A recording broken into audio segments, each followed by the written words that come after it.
في يناير اللي فات افتتح المخرج خيري بشارة برنامجه سينما خيري بشارة في سينما زاوية، واللي فيه اتعرض 12 فيلم من انجح افلامه المعطر منهم. وفي احدى المناقشات في البرنامج كان بيحكي انه مره قابل واحد وهو واقف في اشاره مرور، وقال له الشخص ده انه اتفرج على فيلم يوم مر ويوم حلو وعلى فيلم احلام هند وكاميليا لمحمد خان، وفعلا الافلام عجبته جدا، لكن نظرا لما فيهم من سوداويه وكآبه فالافلام دي تعبت الشخص ده جدا. روح خيري بشارة وقعد يفكر في كلام الراجل، لانه فعلا عمل يوم مر ويوم حلو والاقدار الداميه والعوامه 70 والطوق الاسوره، واللي بيتصفوا بقدر ضخم من الكلاسيكيه السوداويه المشوبه بالطابع النضالي مع الفقراء، وقرر انه كفايه قوي لحد كده، وبدا مشروعه اللي ساهم في قلب موازين السينما المصريه، وقدم لنا كابوريا وايس كريم في جليم وامريكا شيكابيكا واشاره مرور، واللي تمتعوا بالطبع المتمرد الجريء الخارج عن اي ثوابت والمحطم لاي ستيريوتايب يقابله في وشه. النهارده جاي اكلمك عن اهم فيلم في مسيره خيري بشارة من وجهه نظري، واحد من اهم افلام التسعينات المحمل باكم واكم من النوستالجيا، فيلم ايس كريم في جليم.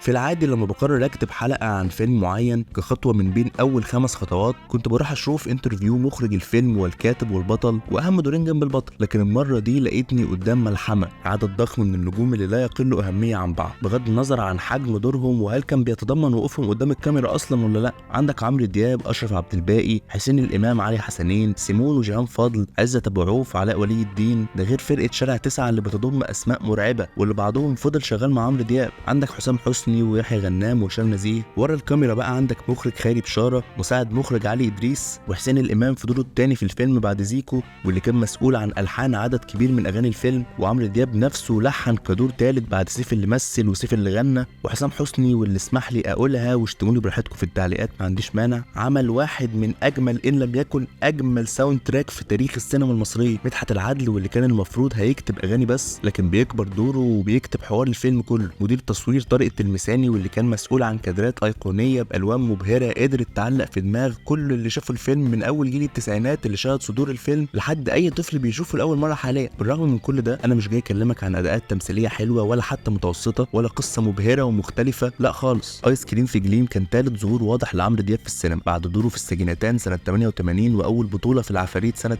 90، ونوعا ما انت عارف هو اخره فين في حوار التمثيل ده، ومش مستني منه اداء رهيب، انت بس عايز تشوف نجمك المفضل اللي صوره ماليه اوضتك وغالبا كنت مضيع فلوسك على شرايطه عايز تشوفه بشكل جديد وبس، لحد سنه 92 وبالتزامن مع فيلم عادل امام الارهاب والكباب بينزل قصاده ايس كريم في جليم. وللغرابه بيقدر ايس كريم في جليم انه ينافس الارهاب والكباب، وبقول للغرابه لان ده عادل امام اللي هو معلش بقى انت راجل بتغني على عيني وعلى راسي، لكن تيجي لحد هنا وستوب. لكن بيحقق ايس كريم في جليم في الاسبوع الاول 203,000، وبقول 203,000 مش 200,000 بس، لان ال 3000 جنيه دول كانوا بيمثلوا كميه تذاكر مهوله، ده في وقت ما كانت التذكره ب3 وب5 جنيه، واصلا الميزانيه اللي اتعمل بيها الفيلم كانت 650,000، فانت متخيل هو كان رايح فين؟ ليه بقى كل ده؟ اصل قلنا لا اداءات ولا قصه تخليه يعمل كده، امال ايه السبب اللي حط ايس كريم في جليم في المكانه دي؟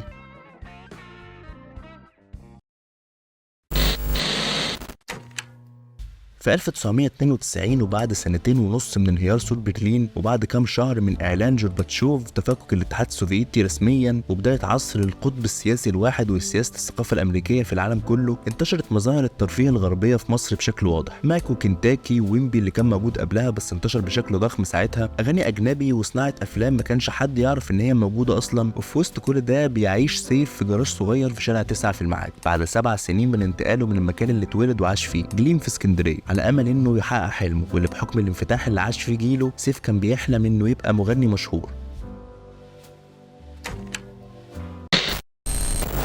بيبدأ الفيلم مع بداية طارق التلمساني وخيري بشارة في حكاية قصتهم بمشاهد طويلة استهلوها بمشهد شروق الشمس فوق النيل مع الأطفال اللي لابسة هدوم المدرسة واللي كانت مريالة في وقتها، ده الجانب اللي ما تأثرش في ظل التغيرات اللي بتشهدها البلد، ده جانب الحياة اليومية الواقعية بعاديتها ورتابتها. على الجانب الآخر سيف عايش في عالمه الخاص واللي بيفصله عن كل اللي حواليه من ناس عادية بمعنى إنها مش شبه، لأن سيف مش شخص عادي. الجراج اللي عاش فيه سيف كان متخيله خيري بشارة قبل ما يبدأ ينفذه، كان عايز يخليه حتة من بين اوروبا ونيويورك، وبالاستعانه ببنته رسمت سكتش ملون رهيب كان مطابق للي في دماغ خالد بشار لدرجه كبيره، فبعت السكتش لمنسق الديكور زكي شريف في اول عمل ليه وطلب منه تنفيذ السكتش بحذافيره، وبالفعل اشتغل زكي على الجراج مع شويه تفاصيل اضافها عليه واللي كانت منسجمه مع رسم بنته. وبدا خالد يكلم كل الشباب المشاركه في الفيلم واصحاب بنته علشان ياخد رايهم. هو كان عايز جراج سيف يعكس عالم الشباب الجديد ده واللي بيوصل لدرجه من التوتر واللخبطه بين الشرق والغرب. بوسترات فاتن حمامه والناحيه الثانيه مارلين مونرو، لبس سيف نفسه تيشيرت ابيض وجينز لفت نظر كل اللي شافوه جوه وبره الفيلم، وجاكيت جلد اسود. سيف كان نسخه معدله من جيمس دين، وفعلا زي ما شباب امريكا في الخمسينات كانوا نسخه من جيمس دين في ريبل وذاوت كروز، فمصر كلها كانت نسخه من سيف في ايس كريم في جليم في التسعينات. وتأثر سيف بالأحداث اللي بتمر بيها بلده مش بس ظاهريا في اللبس والمكان اللي هو عايش فيه، لا ده شغال في مقر العولمة، المكان اللي جاية منه كل التغيرات. بيوزع شرايط فيديو وألبومات، وعلى مدار النص الأول من الفيلم بنشوف بكاميرا طارق التلمساني يوم سيف اللي بيقضي معظمه على موتوسيكل من محل لمحل، وفي الخلفية أغاني إلفيس بريسلي. كل ده بيقودنا لوجهة جديدة، نظرة مختلفة للقاهرة بنشوفها من خلال جيل جديد، ومن الواضح إن الجيل ده مختلف. وعلى نفس الخط اللي بتمشي عليه حياة سيف بتقدم لنا واحدة من أنضج الشخصيات، وخلينا نقول بعد زرياب اللي هنروح له كمان شوية، دورية صاحبة سيف اللي بتعيش نفس الحلم الأمريكي مع سيف بالليل، وبتشاركوا أكتر من علاقة صداقة في الأوضة الخشب، والصبح بيرجعوا لحياتهم واللي كانت بالنسبة لها كابوس. وما ست بسيطة على عكس ما كانت بتتمنى درية، درية عاملة نظافة، وده بيولد حب مشوب بكره وغضب وخوف وخجل من ناحية درية على أمها، كره وغضب من أمها علشان الحياة اللي هي عايشاها وراضية بيها، وغضب منها علشان تسليمها للأمر الواقع وعدم وجود أي محاولات منها لتغيير واقعها، وخوف من اتجاه درية إنها تعيش نفس حياة أمها، وأكيد خجل من شغل أمها واللي كان بيتعارض تماما مع شغلها، واللي كان بيتمثل في بيع عطور في ريست هاوس بين القاهرة واسكندرية، بين الحلم والواقع. بيكمن نضج شخصية درية في خيانتها لسيف، هي ما فضلتش ورا الوهم بتاع الفن للفن والحب اللي عمر ما هيوقفوا فقر والكلام ده، وبعد الصراع بينها وبين نفسها، وخلينا نقول في أحسن فرصة سابت سيف، مش في أقرب فرصة لأن هما كانوا مع بعض بقالهم كتير، وبتروح لأدهم الراجل الشيك الغني، أدهم الحلم والمستقبل كله. وعلى الجانب الاخر عندنا آية جمال اوروبي بيتنافى مع درية اللي جمالها كان شرقي نوعا ما، الفرق الاوضح بينهم هو دعم آية لحياة سيف، بينما درية كانت عايشه حياة سيف. آية قررت تمشي الطريق للاخر بس في مستوى منخفض شويه مع سيف، لكن درية قررت تنط نطه كبيره كانت شايفاها احسن من مستقبلها مع سيف، وتجاهلت تماما حبه ليها. لكن بيعقبها الاستيريوتايب في الربع الاخير من الفيلم، وبنشوف سيف وهو محقق كل النجاح اللي كان بيتمناه بس من غيرها، وبيختار آية اللي وقفت جنبه في وقت ما قررت درية انها تمشي. وبالرغم من خيانه درية لسيف بعد قصه الحب اللي كانت بينهم، الا ان الناس اتعلقت بيها اكتر من آية، مع اننا بنتكلم عن شخصيه خاينه سابت بطلنا في اكتر وقت كان المفروض تبقى موجوده فيه، بل ان بطلنا ما سامحهاش بس احنا سامحناها ونوعا ما تعاطفنا معاها وفهمنا هي عملت كده ليه. وبتتفوق لقطاتها وهي بترقص مع سيف في اول الفيلم على لقطات سيف وآية في النهايه، والمفروض انها سعيده، وبنفضل نشير اللقطات دي لحد دلوقتي.